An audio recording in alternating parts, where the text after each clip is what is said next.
This summer is all about watercolor flowers. There are two ways you can join in the fun. Number one, if you want the basic tutorial, you're here, yay. Follow along with the video, paint your flower with me, and subscribe so you don't miss the other flowers that are coming out every week this summer. Option two, join Painting Through the Seasons, my new course that's all about painting watercolor flowers, but you'll get extra instruction on how to sketch your flowers, how to mix your watercolors, watercolor techniques each week. It's going to be a lot of fun. So if you want that extra guidance, scan the QR code to join me today. Now let's paint some flowers.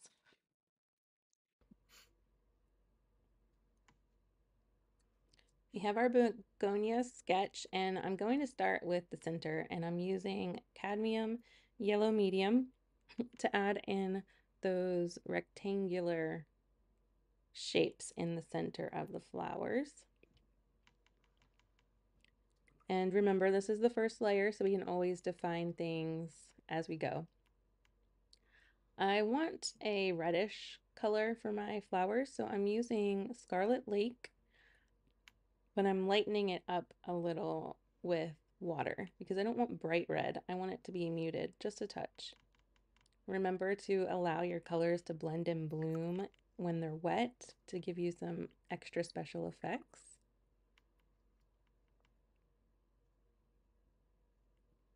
I'm adding a little bit of indigo just to tone down the red a touch. So it's still red, it's just a little muted down, which is what I wanted. Remember to leave those white spaces as you're painting to give yourself some highlights. And just work your way around the petals. And we're really focusing on the large petals on this first layer. We're going to redefine the smaller ones around the center as we go on.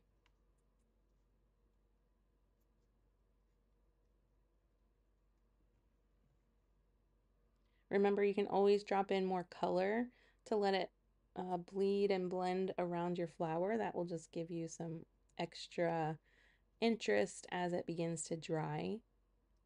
That is the wet on wet technique from week 1. I'm adding some opera rose in too to get a little bit of a pink highlight.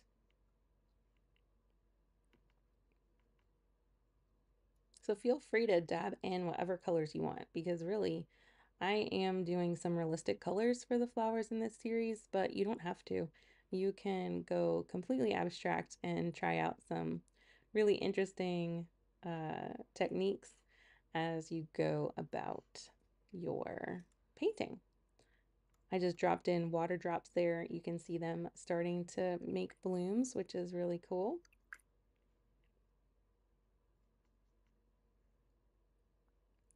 I let the yellow touch the red in that flower, and it makes kind of an orange layer there, which is an interesting effect as well.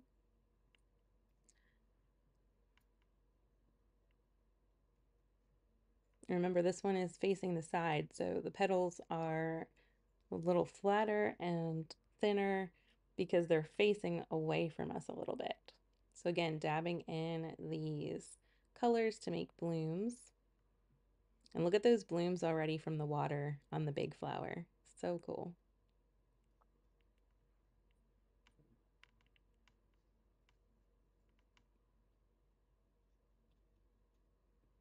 I'm just adding extra color in the center here. It's kind of more abstract and loose.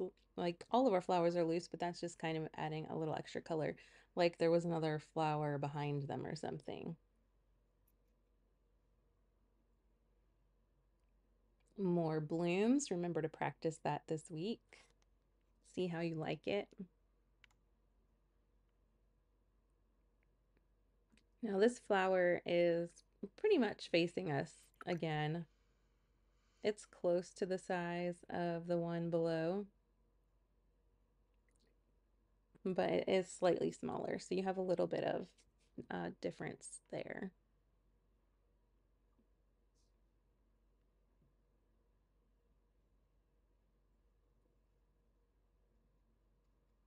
just move your brush around, whatever feels good. And if you have a lot of water, I just had a puddle of water there. You can just spread it into the next petal to help the color spread and then drop extra color in if it's too light for you.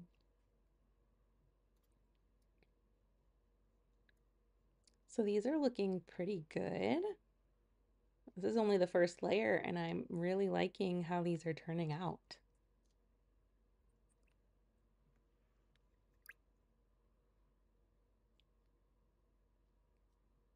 Get some more blooms going. We're gonna start with some perylene green to make the leaves.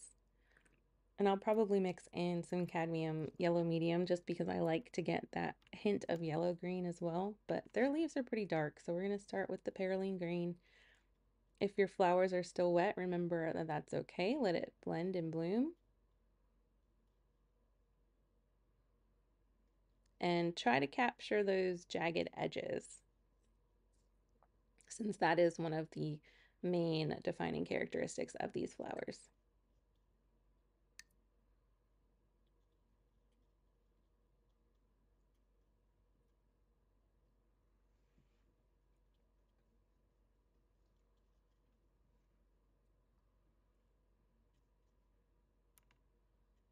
I just got some cadmium yellow medium to mix into that green.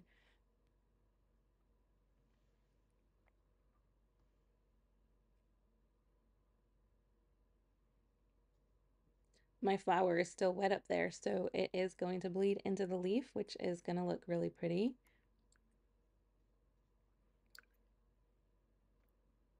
And if you see that, so I just had a lot of the cad yellow medium in a spot, and I didn't want it quite that yellow. And so I just added some more green and blended it on my page. That's another way to blend color. You can put both colors directly on your paper and mix them right there. You don't have to always mix on the palette.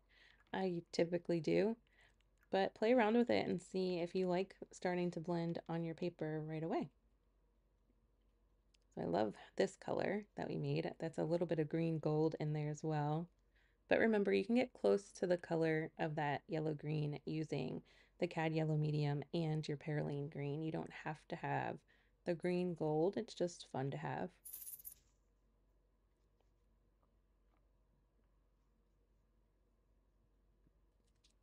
Just capturing those jagged edges, leaving spaces in the white. And this first layer is looking pretty good.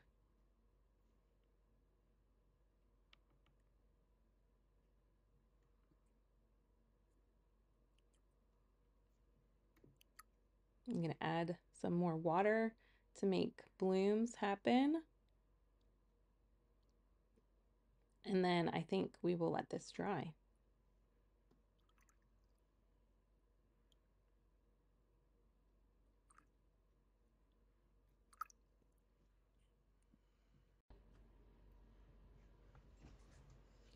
Okay, so you can see how this looks dry, where the blooms have added some interesting textures to the painting, and you can see how the color faded. Remember that watercolor when it dries, it gets lighter, and so that's why we work in layers. Well, one reason why, because we can add extra color to our flowers. And it also, working in layers, gives us a chance to just kind of have little tiny increments of creative time where we can do 15 minutes and get a layer done, and then it has to dry anyway. So if we have to go do something else, then we can do that and come back to it.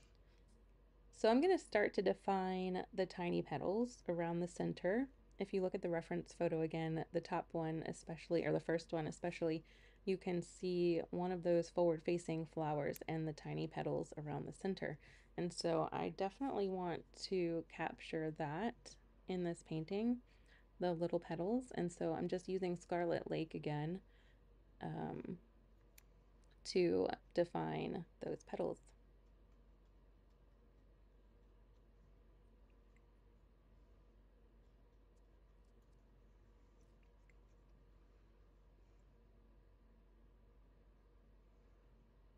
Adding a little bit of yellow ochre on top of the cad yellow medium in the center to get a more defined rectangle shape, and it gives it a little depth when you have different colors on top of each other.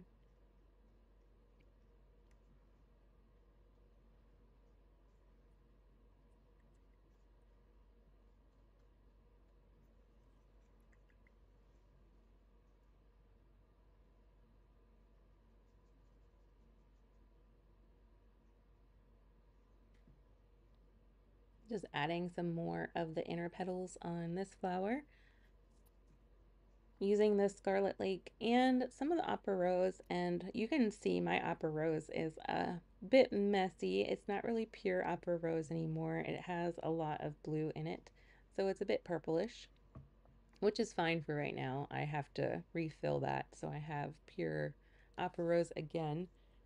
But I want you to notice that, because don't be afraid to mix your colors on your palette.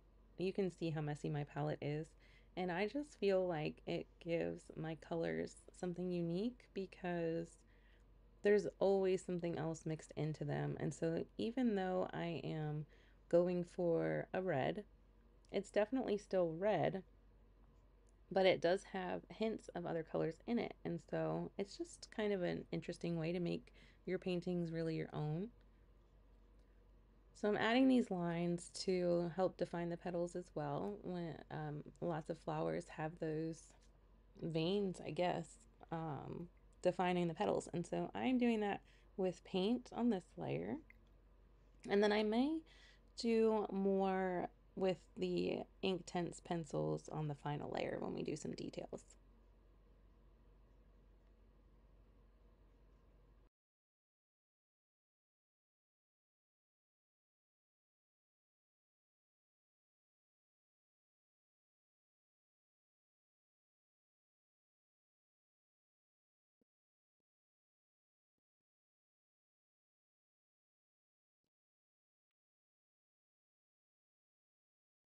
Just adding extra color on top of these petals too. So I am working on those center petals, but I'm also adding some extra definition to the large petals, trying to leave those white spaces as highlights.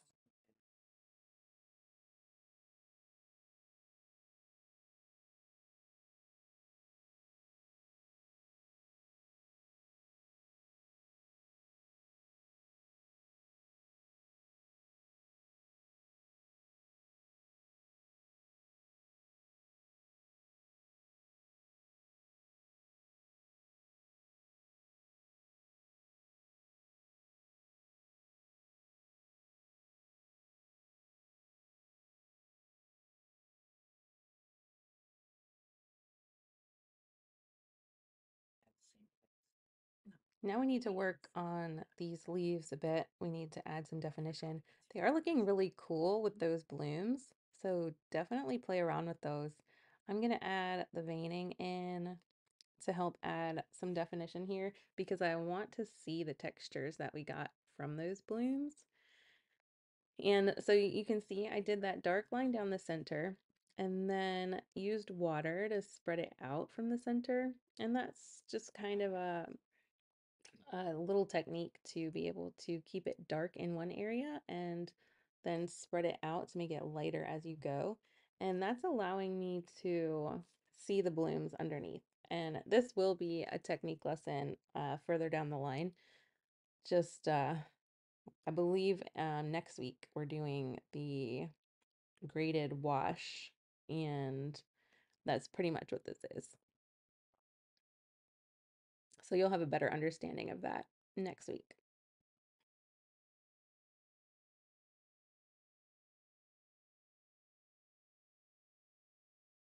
Look how cool those blooms are on the left side of that leaf. I really like how those turned out.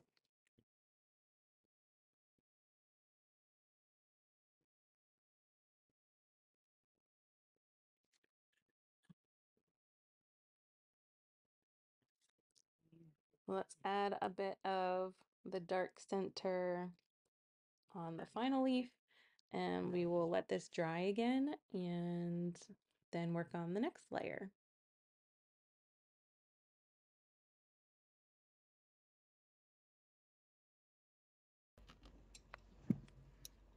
Okay, so this is drying pretty nicely. I like how the petals turned out and the leaves. So we're gonna add some more paint onto this layer to add just a bit of extra definition, especially in the leaves, before we do final details. So I'm picking up my Scarlet Lake again, and I'm gonna use that to, oh, I muted it down with Perylene Green, and I'm using that to finish up these flowers.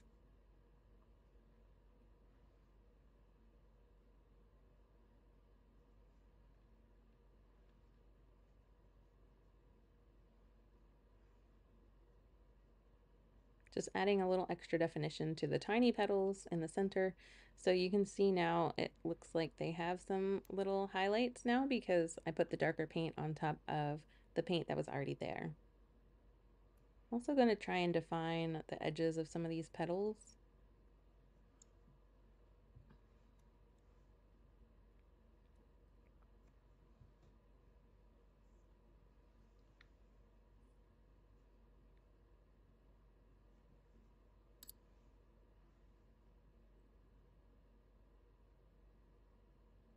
You can see it just gives a little extra definition to certain areas. It just makes the flower look a little more interesting.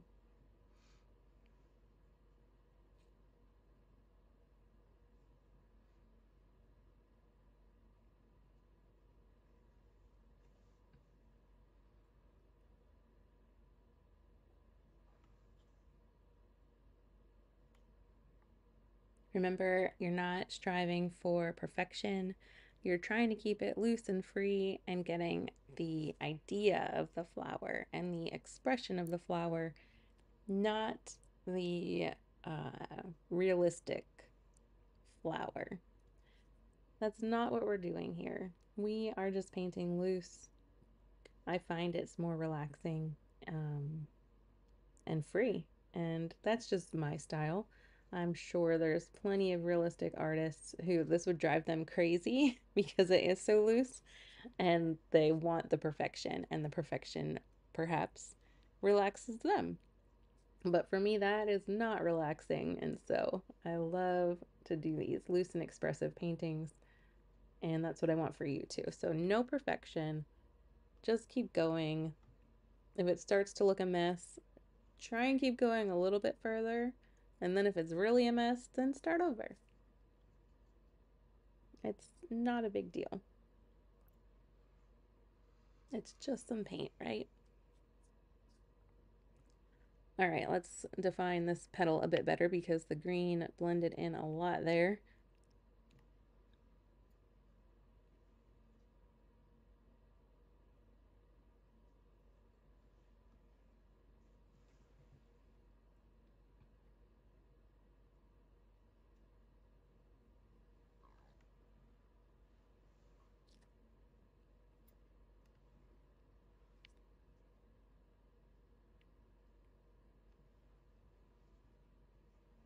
I really like how these are turning out. I think they look so cool. It makes me want to go get a begonia plant to enjoy this summer.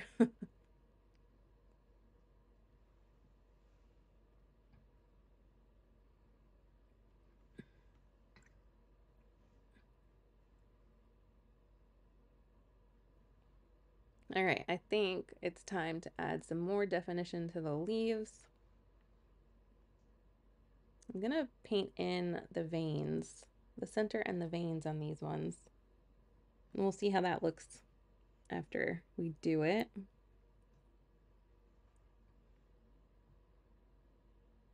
If you're having trouble with the thin lines, just use a piece of scratchbook or a sketchbook paper and practice your brush control. So to do that, all you need to do is get some paint on your brush and see how thick the line of a line you can make and how thin of a line you can make with one brush. And that will help you start to learn how to make these different shaped lines with one brush. I think this looks pretty cool with the lines going over the blooms. That adds some really neat texture and detail on this painting. I love that.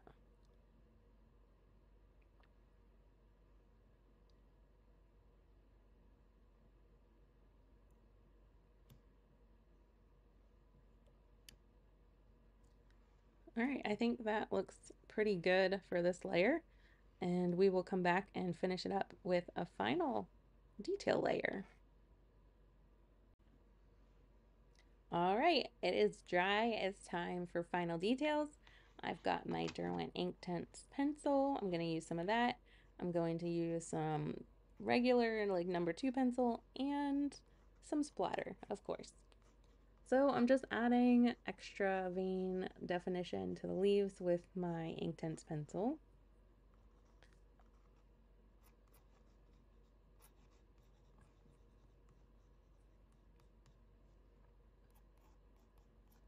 Remember, if you don't like how a line turns out, you can always get some water on a brush and blend it into your painting. That's the magic of these pencils.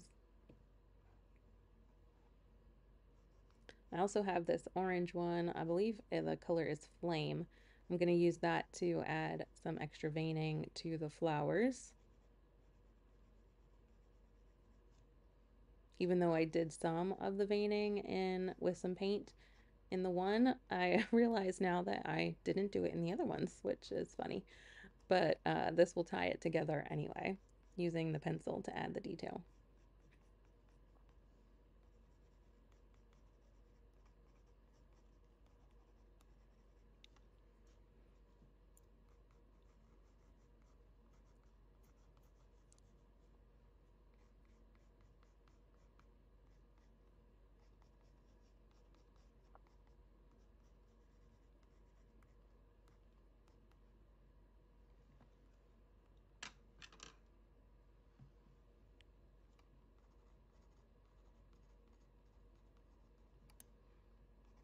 Adding extra those pencil marks, I'm just kind of making them long and scribbly to help emphasize the center petals that these begonias have. Or not the center petals, but the center of the flower. Little extra scribbles in those tiny petals just to define them differently from the bigger petals.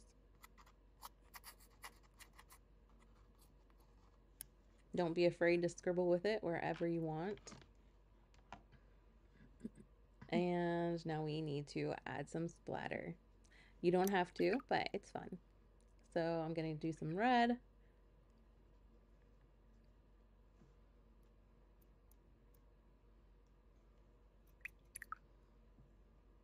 And to mix it up a little, I am going to get some cadmium yellow medium and add some splatter with that. And that should be it.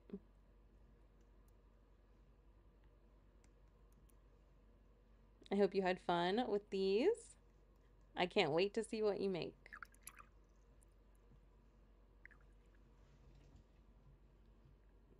Remember, this is the basic tutorial for the week. This is what you will see every week through the summer unless you join me in painting through the seasons. This course was built to dive deeper into watercolor to help you learn how to sketch your flowers, how to mix your colors, different watercolor techniques every week. And I wanted to do that so that if you like a step-by-step approach and if you want more instruction instead of just painting along with me, then you can, and you have that option. Right now, the course is discounted because I'm adding the flowers as we go.